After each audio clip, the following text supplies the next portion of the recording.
Hari ini adalah hari-harinya penuh kecemasan dan ketakutan dari sang raja karena kekuasaannya sebentar lagi akan luntur, tapi tentu dia sedang mengupayakan untuk mencengkeram kekuasaan itu dengan berbagai cara. Ya, seperti yang sudah banyak sekali kita bahas. Orang ini menempatkan anaknya sebagai wakil presiden, orang ini menempatkan anaknya sebagai calon gubernur, orang ini menempatkan anaknya sebagai yang lain-lain. Bahkan termasuk keponakan, besan, dan sebagainya. Ditancapkan kuku-kuku kekuasaannya agar tidak luruh, tidak hilang. Pengamat politik Henry Satrio merasa Jokowi takut Prabowo memperlakukan putra sulungnya, Wakil Presiden terpilih Gibran, seperti dirinya memperlakukan Wapres Ma'ruf Amin. Pria yang disapa Hensat ini mengatakan, Jokowi memberikan porsi lebih sedikit untuk Ma'ruf Amin tampil sebagai Wapres, sehingga dirinya perlu pesaing Prabowo Subianto untuk Pilpres 2029 agar Gibran tidak semakin ketinggalan. Tapi itu semua akan berbalik, akan berbalas. Kan dunia ini berputar. Gak mungkin Jokowi ada di atas terus. Gak mungkin keluarga Jokowi terus menguasai peta politik di Indonesia. Akan ada saatnya menurun dan ada di bawah. Dan ya, itu sunatullah. Ya. Semua kita kan begitu. Gitu. Duit, dibungkam duit. Ya, alat bungkam paling efektif itu ya memang duit. Takut berkantor di IKN, takut runtuh soalnya pembangunannya keburu-buru. Bisa jadi perencanaan yang gagal sama dengan merencanakan kegagalan. Dan kita lihat perencanaan IKN itu sungguh terlalu tergesa-gesa. Bahkan di janji pemerintahan awalnya pun gak ada itu pembangunan IKN. Kan jangan-jangan ini adalah permainan saja untuk mengeruk keuntungan gitu untuk sebagian orang. Bung Saiful, IKN itu hanya menambah beban negara. Cukup Jakarta udah diakui negara lain.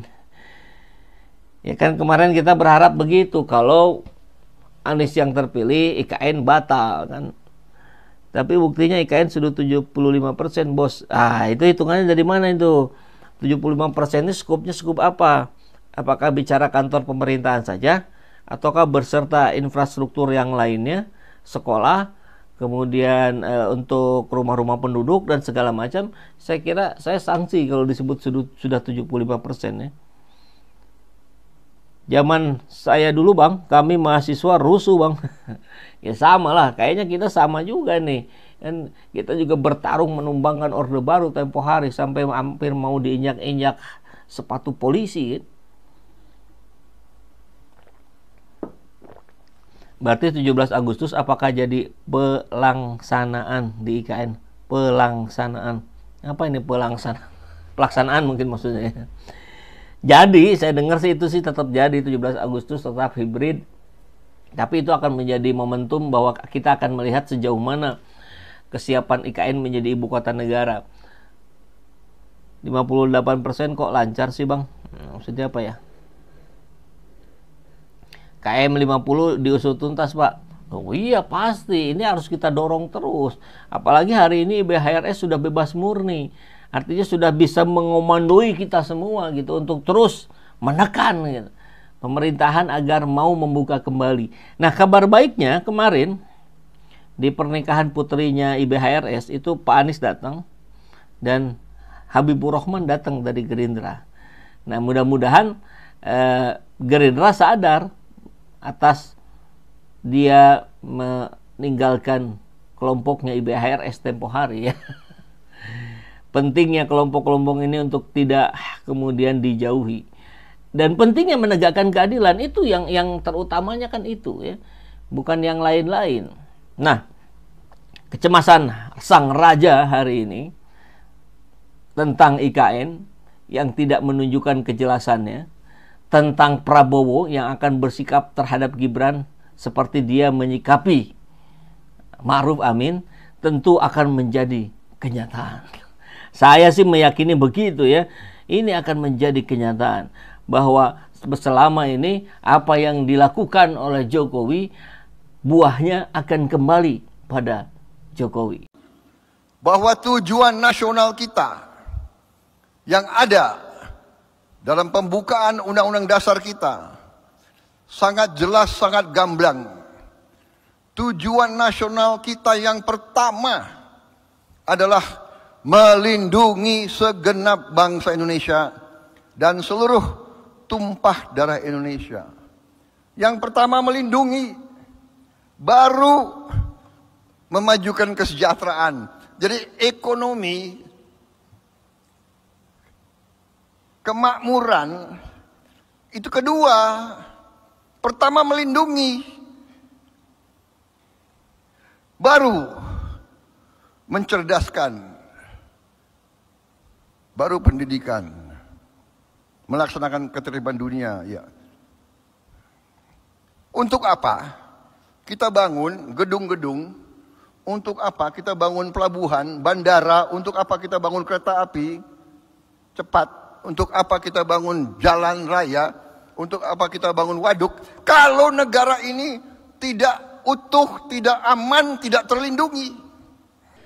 Hari demi hari semakin tampak bagaimana kritisnya Prabowo Gibran. Jadi kalau kita bisa bilang kepemimpinan Prabowo Gibran ini sudah mulai kritis bahkan sebelum dimulai. Iya kan? Dimulainya kan nanti Oktober. Tapi hari ini kritisnya saja sudah dimulai. Sudah kelihatan keroposnya. Sudah kelihatan potensi-potensi konflik yang akan terjadi. Bagaimana profil kepribadian seorang Prabowo Subianto akan berhadapan dengan Joko Widodo dengan posisi yang berbalik. Ya. Kemarin sampai hari ini masih tentu Prabowo adalah pembantunya Jokowi. Tapi setelah bulan Oktober, Prabowo pemimpin. Tentu akan berbeda bagaimana sikap ketika dia menjadi bawahan dan bagaimana sikap ketika dia menjadi pimpinan. Pasti berbeda. Karakter asli akan tampak, akan jelas. Kita tahu bagaimana karakter Prabowo, temperamental, emosional, bahkan sering keluar kata-kata kasar. Apakah itu nanti tidak akan keluar? Ya, kalau bahasa ininya kan, semua orang itu akan kembali ke setelan pabriknya masing-masing. Karena kebiasaan yang telah menjadi karakter itu hasil dari pengalaman dia berpuluh-puluh tahun.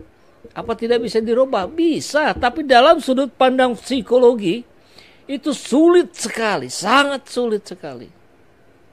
Maka ketika kita akan mulai masuk pada masa transisi ini,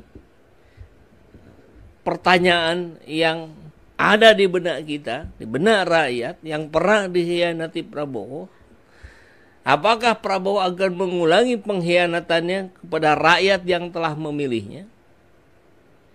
Atau dia akan berkhianat kepada Jokowi? Loh, kenapa harus ada pilihan itu? Ya kita gunakan akal sehat saja.